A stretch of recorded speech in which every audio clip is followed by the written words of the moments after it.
여러분, 현재 가상자산 시장에서 가장 뜨거운 논쟁 중 하나는 리플의 가격 목표입니다. 말도 안 된다는 의견도 있지만 차트 분석가들이 주목하는 데이터는 매우 명확합니다.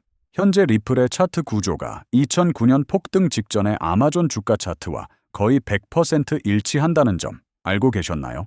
당시 아마존은 10년 동안 거대한 저항선 아래에서 횡보하며 에너지를 응축했습니다. 그러다 저항을 돌파하는 순간 전 세계 유통의 패러다임을 바꾸며 수천 %의 상승을 기록했죠. 지금 리플이 정확히 그 지점에 와 있다는 건데요. 8년 동안 이어져 온 3.5달러 부근의 강력한 저항선을 돌파하기 위해 마지막 지지 테스트를 진행 중인 상황인 겁니다. 역사가 반복된다면 이번 상승폭은 무려 5돈 60%에 이를 것으로 예측되는데 이는 코인당 $2라는 구체적인 목표가로 이어집니다. 단순히 희망적인 생각에 머무르는 것이 아니라 과거 아마존이 온라인 쇼핑이라는 미래 가치를 증명하며 폭등했듯 리플 역시 블록체인 기반의 새로운 금융 시스템이라는 미래 가치가 현실화되는 시점에 와 있다는 점이 핵심입니다. 우리가 지금 이 차트의 평행 이론에 주목해야 하는 이유는 바로 여기에 있습니다. 하지만 차트보다 더 중요한 것은 실질적인 펀더멘털의 변화입니다. 세계적인 자산 운용사 Van Eck가 최근 아주 흥미로운 보고서를 발표했는데요. 리플 레저를 기존의 스위프트, DTCC, 그리고 JP모건 같은 거대 금융기관들의 결제 물량을 흡수할 수 있는 독보적인 블록체인 인프라로 지목한 겁니다. 이게 왜 대단한 소식이냐 하면요. 전 세계 금융의 중심이라 불리는 DTCC가 주도하는 금융기관 협력 프로젝트에 리플 프라임이 공식 파트너로 참여했기 때문입니다. 이 연합체에는 전 세계 톱 50개 금융기관들이 포함되어 있는데 리플이 그들과 함께 새로운 결제 표준을 만들고 있다는 거죠. 특히 올해 7월부터 이들의 본격적인 협업 결과물이 시장에 공개될 예정인데 이는 더 이상 리플이 홀로 싸우는 것이 아니라 기존 금융 제국의 핵심으로 직접 들어가 그들의 시스템을 근본적으로 개선하고 있다는 강력한 증거라고 볼 수 있습니다. 그렇다면 리플이 목표하는 미래의 규모는 어느 정도일까요? 바네크가 제시한 2030년 시나리오는 매우 인상적입니다. 리플은 2030년까지 일일 외환 거래량 7조 5천억 달러 중 상당 부분을 온체인으로 처리하는 것을 목표로 하고 있는데요. 여기서 발생하는 네트워크 수익만 연간 200억 달러에 이를 것으로 예상됩니다.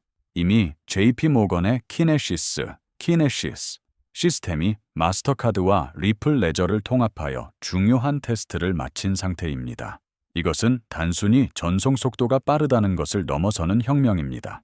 마치 우리가 이메일을 보내듯 전 세계 어디든 가치를 즉각적으로 그리고 거의 제로에 가까운 비용으로 보낼 수 있는 시대가 열린다는 의미입니다. 과거 정보의 이동이 인터넷으로 혁신을 맞이했다면 이제는 가치의 이동이 리플 레저를 통해 혁신을 맞이하고 있는 겁니다. 이런 방대한 데이터와 흐름을 보고도 리플을 단순한 코인으로만 간주할 수 있을까요?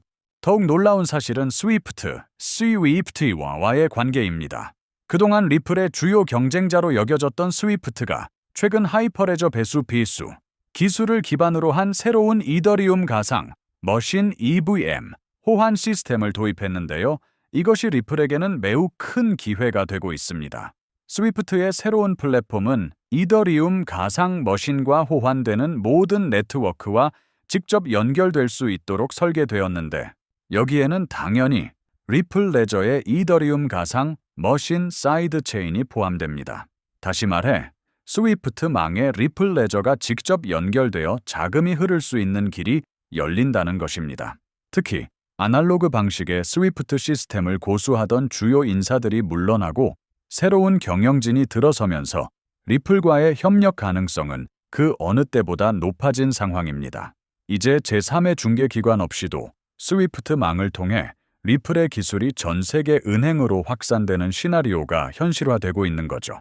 여기서 우리는 리플의 최고 경영자 브래드 갈링하우스가 강조해온 멀티체인 세상에 대해 깊이 생각해 봐야 합니다. 리플은 단 하나의 블록체인이 세상을 지배해야 한다고 주장하지 않습니다. 대신 퀀트 Q12의 오버레저 같은 기술을 통해 전 세계 중앙은행과 스위프트, 그리고 리플 레저가 유기적으로 연결되는 거대한 상호 운용성 생태계를 구축하고 있습니다. 리플은 이 복잡한 생태계에서 가장 빠르고 효율적인 결제 통로 역할을 자처하고 있습니다. 수많은 체인이 존재하더라도 결국 자산이 이동하려면 리플이라는 고속도로를 이용해야만 하는 구조를 만들고 있는 거죠. 갈링하우스가 자신감 있게 말하는 멀티체인 비전은 결국 모든 자산의 흐름이 리플을 통하게 하겠다는 거대한 계획이라고 할 수 있습니다. 자, 이제 기관 투자의 선두주자인 블랙록에 대해 이야기해 보겠습니다. 최근 블랙록이 Securitize와 협력하여 실물 자산 토큰화 펀드인 BUIDL을 출시했죠. 그런데 여기서 정말 중요한 점은 리플 레저가 이 생태계에 네이티브로 통합되어 있다는 사실입니다. 네이티브 통합이라는 것은 다른 블록체인에서 자산을 가져오거나 복잡한 브릿지를 연결할 필요 없이 리플 레저 위에서 직접 자산을 발행하고 유통할 수 있다는 의미입니다. 이는 해킹 위험이 있는 브릿지 방식보다 훨씬 안전하며 기관들이 선호하는 방식입니다.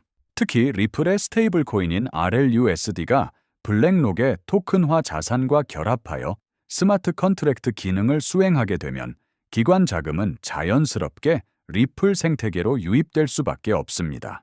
레리 핑크 회장이 구상하는 모든 자산의 토큰화라는 목표의 중심에 리플이 자리하고 있는 것입니다. 시큐리타이즈 플랫폼은 이미 40억 달러 규모의 자산을 관리하고 있으며 이곳에 리플이 직접 연동되었다는 것은 매우 의미가 큽니다. 블랙록뿐만 아니라 바네크 같은 대형 자산 운용사들이 자산을 래핑하는 번거로움 없이 리플의 강력한 보안성과 속도를 그대로 활용할 수 있게 된 것입니다. 결국 가격은 수요와 공급에 의해 결정되는데 이러한 기관급 수요는 개인 투자자들의 매수세와는 비교할 수 없는 규모입니다. 특히 파생상품 시장에서 이 자산들이 담보로 활용되기 시작하면 리플의 가격 재평가는 우리가 예상하는 것보다 훨씬 빠르고 강력하게 일어날 가능성이 높습니다. 가격은 파생상품 시장에서 결정된다는 격언을 기억한다면 지금 이 인프라 구축이 얼마나 중요한 일인지 체감하실 수 있을 겁니다. 하지만 이 모든 것을 뛰어넘는 소식이 하나 더 남아 있습니다. 바로 미국 주식시장의 결제를 담당하는 DTCC의 행보인데요. DTCC는 현재 개별 종목을 하나씩 토큰화하는 단계를 넘어 미국 주식시장 전체를 블록체인 위로 옮기는 거대한 프로젝트를 진행 중입니다. 그 규모만 무려 100조 달러에 달합니다. 놀라운 것은 이들이 제시한 타임라인입니다. 작년부터 시작된 52주 타임라인에 따르면 올해 7월 대규모 테스트를 거쳐 10월에는 전체 시스템이 실제 운영되는 풀 프로덕션 단계에 돌입하게 됩니다. 기존의 낡고 느린 아날로그 결제 시스템을 완전히 생략하고 블록체인 기반의 비약적인 발전을 준비하고 있는 것입니다. 이 100조 달러라는 막대한 자금의 흐름이 리플과 연계된 인프라를 통해 움직이기 시작할 때 시장에 어떤 변화가 일어날지 상상해 보시기 바랍니다. 결국 우리는 인류 역사상 처음으로 경험하는 거대한 전환점 앞에 서 있습니다. 수백 년 동안 지속되어 온 아날로그 결제 시대가 끝나고 24시간 끊이지 않는 디지털 즉시 결제의 시대가 열리고 있는 것입니다. 리플은 단순한 가상자산이 아닙니다. 이 새로운 시대의 핵심 신경망이자 전 세계 모든 자본이 이동하는 통로가 되기 위해 지난 수년간 온갖 규제와 비판을 견디며 인프라를 구축해 왔습니다. 아마존이 10년의 기다림 끝에 세상을 지배했듯이 리플 역시 그 전환점에 도달해 있습니다. 지금 우리 앞에 놓인 이 기회는 단순히 몇 %의 수익을 얻는 투자가 아니라 부의 지도가 재편되는 역사적인 순간에 참여하는 일입니다. 과연 여러분은 이 혁명의 흐름에 올라탈 준비가 되셨나요? 오늘 준비한 소식은 여기까지입니다. 오늘 영상이 유익하셨다면 구독과 좋아요를 부탁드리며 저는 다음에 더 좋은 정보와 소식으로 찾아뵙겠습니다. 여러분의 성공적인 투자를 기원합니다. 감사합니다.